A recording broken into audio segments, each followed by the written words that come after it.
I would like to call Nikita to talk about child marriage and its violation of fundamental human rights, particularly the right to education, health, and freedom of choice. It किसी लड़के या लड़की की शादी 18 साल की उम्र से पहले कर देना ही बाल विवाह कहलाता है। बाल विवाह क्या करता है? बचपन में ही उसके पूरे बाल्यपन को उससे छीन लेता है। बाल विवाह के कारण औपचारिक तथा अनौपचारिक संबंध भी इसमें आते हैं।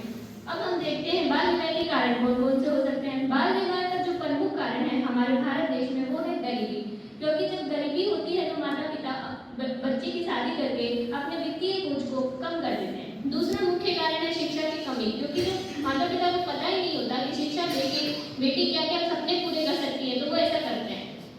और अब हम जानते हैं कि बाल विवाह को उन्मूलन के क्या क्या तरीके हो सकते हैं। सबसे पहला मुख्य कारण ये है, मुख्य उन्मूलन का तरीका ये है कि हम शिक्षा को बेहतर ढंग से पहुंचाएं, सबको बताएं। सशक्तिकरण के साथ साथ बाल विवाह के खिलाफ जितने भी कानून सरकार के द्वारा बनाए जाते हैं उनका कार्यान्वयन तरीके से पालन करें।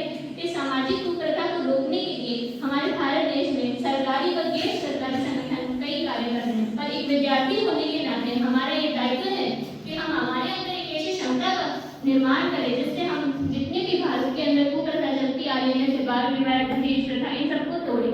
और हमारे सबका ये दायित्व है कि हम प्रत्येक नारी, स्त्री, लड़की, बेटी, बच्ची सबका महत्व को समझें और उसका इज्जत करें, सम्मान करें।